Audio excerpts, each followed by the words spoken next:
Om Amen Om Rabindranath Tagore Namaha. Om Rabindranath Tagore Namaha.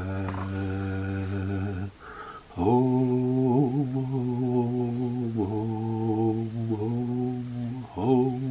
Bhavasvat Aviturvarenyam Bargo Devasya Dhimahi Yo No Prachodayat. Om Amen Hum. Vamos continuar e terminar a leitura do último texto, última mensagem que Rabindranath Tagore deixou a este mundo e esta humanidade, intitulada Crise de Civilização, lida em Shantiniketan, a sua universidade livre, ao ar livre e altamente criativa, quando fez 80 anos exatos. Nele examina o estado do mundo e dos vários povos, e depois de ter passado por certas críticas ao Império Britânico e elogios à Rússia, ao Irão, à China e ao Japão por se terem conseguido libertar das opressões ocidentais, ele volta aqui a aproximar-se da situação na Índia. Falta-me um pouco ainda da parte relativa à China e vamos ler este último parágrafo, que eu só li um bocadinho. Eu vi, ao contrário, um grupo de ingleses corajosos que sacrificaram as suas vidas na luta pela liberdade em Espanha, a guerra civil contra Franco. Nenhuma semelhante impulsão generosa mexeu os corações dos ingleses quando uma nação asiática, a China, esteve em perigo. Contudo, o heroico sacrifício à causa de uma república espanhola vingou o verdadeiro espírito inglês, ao qual os meus anos de juventude tinham prestado homenagem. Este contraste bateu-me, impactou-me com uma força renovada e obrigou-me hoje a fazer esta triste descrição da minha perda de fé na civilização ocidental. E, como dissemos na primeira parte, Rabindranath Tagore lembra como certos aspectos de defesa de liberdade de alguns oradores que ele assistiu mesmo ao vivo em Inglaterra a pronunciarem o seu verbo, mais a literatura, o tinham tornado um anglófono, um homem que gostava bastante da cultura inglesa, mas que depois lentamente se foi desiludindo, chegando mesmo, quando houve uma repressão mais violenta em Amritsar pelo exército ocupante colonial inglês sobre os indianos, a devolver a condecoração que lhe tinham dado pouco depois de receber o Prémio Nobel pela sua obra Gitanjali, traduzida por ele em inglês e que em 1913 fora galardoada. Ora, aqui na Índia, continua Tagore, a calamidade da dominação ocidental aparece não só na deplorável penúria das mais simples necessidades da vida, alimentos, vestimentos, facilidades educativas e médicas, mas, mais lamentável ainda, na forma como a nação foi dividida contra ela própria. O pior é que as nossas próprias condições sociais foram tornadas ou apresentadas como as responsáveis deste triste estado das coisas. Se bem que este mal não poderia existir se não tivesse encontrado um apoio secreto perto da mais alta administração britânica. Eu não creio que nós, os indianos, sejamos inferiores aos japoneses sobre o terreno intelectual. O contraste mais nítido entre os destinos destes dois povos orientais reside no facto que a Índia esteve à mercê da potência britânica, enquanto que o Japão jamais sofrera a dominação de uma potência estrangeira. Nós sabemos, em verdade, que nós fomos despojados. Tudo o que nos trouxe a dominação, seja dita ou chamada civilizada, é a lei e a ordem e a organização de um Estado policial. O espírito de liberdade se deu lugar à demonstração sem escrúpulos da força. O caminho do progresso foi bloqueado pelo facto que os elementos mais preciosos das relações humanas foram-nos recusados. Esta afirmação de agora é muito valiosa porque é muito atual. Nós encontramos hoje em dia este espírito de ordem, a criação de uns Estados policiais e Estados multinacionais, um Estado multinacional, ou o New Reset, a nova ordem mundial, global, com polícias cada vez mais violentas e mais armadas e que a qualquer momento podem oprimir todas as liberdades e direitos humanos conquistados ao longo de décadas de grandes lutas em vários países, nomeadamente em Portugal, e que tem sido cedido e vendido por dirigentes que estão completamente apanhados pelo capitalismo liberal, de certa forma repressivo e fascisante, que se tenta organizar para controlar as massas. Isto aqui é posto em causa, já e visto, pois os elementos mais preciosos das relações humanas são impedidos de funcionarem, ou seja, o diálogo, o amor, o encontro, a circulação de pessoas, de ideias, de comunicações, tudo isso é diminuído, oprimido, seja pelo aumento do custo de vida, seja pelos controles que se tentam fazer, seja pela criação de narrativas oficiais, seja pela criação de estados de emergência em que os direitos e liberdades são diminuídos ou oprimidos. E contudo, diz-nos agora, eu tive o privilégio de ter estado em contato com ingleses de grande coração e por causa deles eu não perdi a confiança no povo ao qual eles pertencem. Houve, por exemplo, André, no qual eu tive um amigo muito íntimo, um inglês, um verdadeiro cristão, um gentleman. Hoje, visto na perspectiva da sua morte, a sua absoluta falta de egoísmo e a sua corajosa generosidade destacam-se de um modo luminoso. Nós, na Índia, somos gratos a Andrews de muitos atos de amor e de dedicação. Do ponto de vista pessoal, eu também estou particularmente reconhecido, pois ele contribuiu na minha velhice a ter um pouco mais de respeito sincero que eu outrora tinha adquirido para o povo inglês através da sua literatura. A lembrança de Andrews perpetua para mim a nobreza do coração inglês. Eu contei de pessoas como ele entre os meus melhores amigos e são amigos da humanidade. Ter conhecido tais pessoas é um enriquecimento para toda a minha vida que permanece. São eles que salvarão do naufrágio a honra britânica. Em todo o caso, se eu não os tivesse visto, minha desilusão quanto às nações ocidentais teria sido incontestável.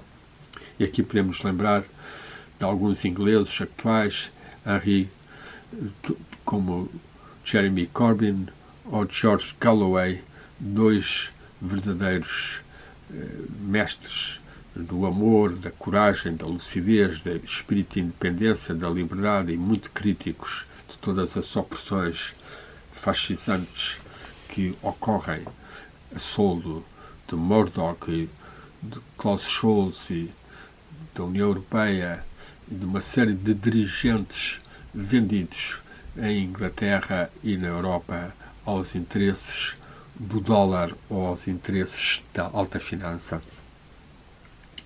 Estes seres que nós vamos conhecendo ao longo da vida e que são seres amigos da humanidade, é muito importante nós cultivarmos, e devemos, volta e meia, meditarmos e sentirmos quem foram as pessoas que eu conheci ao longo da vida, que eu posso considerar os meus melhores amigos e que eram verdadeiramente amigos da humanidade, ou seja, amigos dos melhores potenciais que os seres humanos têm a si, de criatividade, de amor, de solidariedade, de capacidade de ultrapassar e vencer todas estas forças negativas que, a partir do egoísmo e de psicopatias, se estão a acumular sobre a humanidade.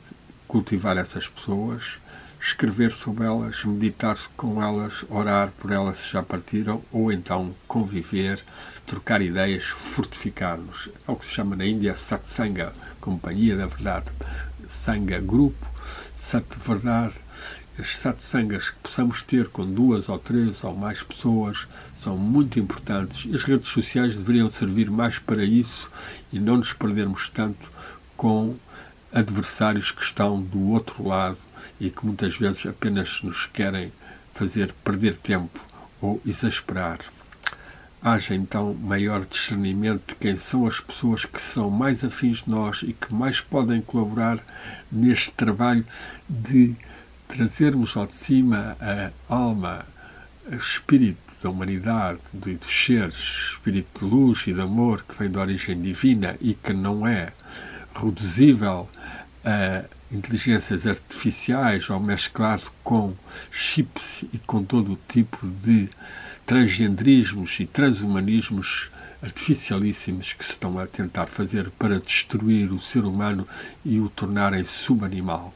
Há que estar, então, bem consciente disto e tentarmos cultivar, então, estas amizades com alguns seres e evitando não ficarmos também restringidos pelos bloqueios que acontecem tanto nas redes sociais, nomeadamente no Facebook. E estou-me a lembrar de António Gil, um amigo professor em Viseu e que está constantemente a ser bloqueado no seu espírito altamente libertador e lúcido e que levanta realmente muitas das negatividades que têm que ser expostas, denunciadas e vencidas. Voltemos então até agora. Entretanto, o espectro da nova barbárie percorre a Europa. Todas as garras de fora, numa orgia de terror. De um lado ao outro continente, a atmosfera está poluída por negros vapores de opressão. O espírito de violência, adormecido talvez na psicologia ocidental, despertou e prepara-se a profanar o espírito do homem. Aqui já está agora a falar da Segunda Grande Guerra. Pois é, em 1941. Uma volta da roda da fortuna forçará um dia a Grã-Bretanha a renunciar ao seu império indiano. E assim veio a suceder. Mas que espécie de Índia deixará a Grã-Bretanha por trás dela? Que miséria horrível! Quando se secará o rio da dominação duplamente secular, que amolecimento de lamas e de estrumos se revelará e testemunhará de uma absoluta ineficácia. Houve um tempo em que eu acreditava que uma fonte de civilização verdadeira brotaria do coração da Europa. Hoje, na véspera de eu deixar este mundo, a minha fé fez bancarrota. E então o que diria hoje, face já não ao coração da Europa, mas a este travestimento que é a União Europeia, dominado por estes dirigentes que temos nós visto, desde Durão Barroso, ao Jens e agora ao Ursula, que são verdadeiramente seres sem um mínimo de coração, de cultura, de espiritualidade, de solidariedade, de compreensão de futuro, de amor à humanidade. Quão mais desgraçados estamos nós hoje ainda. E Tagore, já nesta época, dizia a bancarrota de confiança na Europa. E nós assistimos ainda neste momento a própria Europa, que tinha mais algum valor, a ser completamente dominada e utilizada pelos Estados Unidos, que por sua vez, muito invejosos da cultura e do que a civilização europeia ainda tinha do humanismo, já que por aqui passaram tantos grandes mestres do Renascimento e noutras épocas, desde Erasmo a Leonardo da Vinci, a Goethe e tantos outros, vão sendo eles próprios a tornarem-se os senhores do mundo, a quererem dominar, chegando ao extremo de agora da guerra com a Ucrânia, tentarem diminuir ou enfraquecer a Rússia e a sua pertença como central no coração da Europa, da verdadeira civilização europeia, com tantos grandes nomes de escritores, de artistas, de músicos, de pintores. Mas é assim a situação, e que batalha para não fazermos também, como Tagore, bancarrota, descrédito total na civilização europeia. Há que lutar para que este tipo de eleição e escolha de representantes da Europa que nada representam a Europa vá desaparecendo.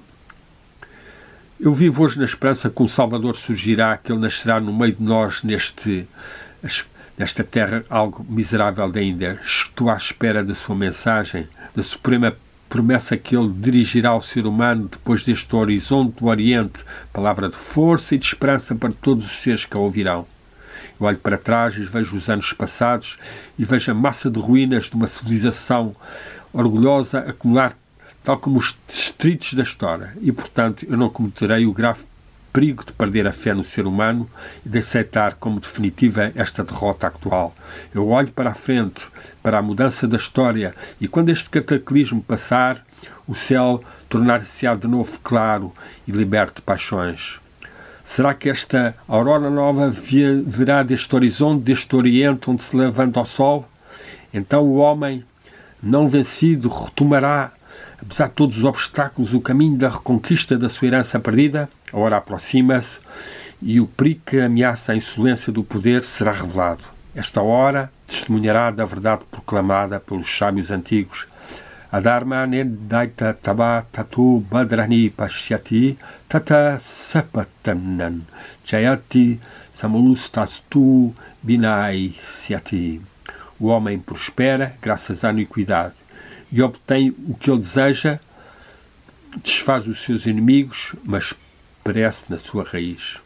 Ou seja, o ser humano que prospera graças à iniquidade, ainda que obtenha o que deseja e vença os seus inimigos, perecerá na sua raiz. Isto é um grande aviso aos dirigentes da União Europeia e dos Estados Unidos, que estão realmente a ir contra a humanidade, estão a ir contra a justiça do povo russo, estão a ir contra a justiça do povo iraniano, do povo sírio, do povo chinês, do povo cubano, do povo venezuelano, do povo iemenita, do povo palestiniano, e estão realmente vendidos a altos interesses que querem aprisionar e prender a humanidade. Haja então confiança com Tagore, que soube, de facto, viver e transmitir uma mensagem de grande criatividade e de grande beleza, de grande comunhão com a natureza e com a tradição espiritual íntima, universal e em especial indiana, com tantas obras, tantos poemas, tantas pinturas, até músicas, como nós podemos ouvir na internet, inclusive o seu discurso, como eu publiquei recentemente num artigo no meu blog. Haja então mais culto desta espiritualidade universal, tanto mais que este texto foi lido de um livro publicado, uma tradução que diz o homem, o universal, em direção ao homem universal. Seja então esta mensagem de Tagore vivida por nós, e esta imagem de um yogi sob a maçã do conhecimento, de um Bodhisattva ou de um Budi ou de um ser que conseguiu fazer o silêncio dentro de si, a ligação entre a terra e o céu, Shiva e Shakti, e no seu coração está viva a presença do Espírito e da divindade. Amém, amém, amém. E possam as bênçãos dos mestres e das montanhas sagradas e das alturas da humanidade chegarem até nós. Viva Rabindranath Tagore e viva a sua mensagem em nós. Amém.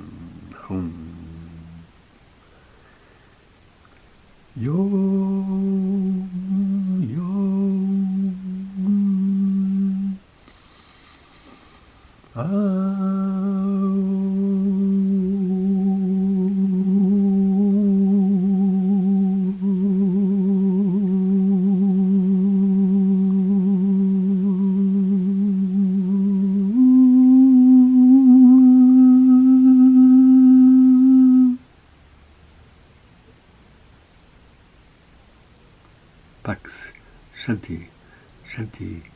Om.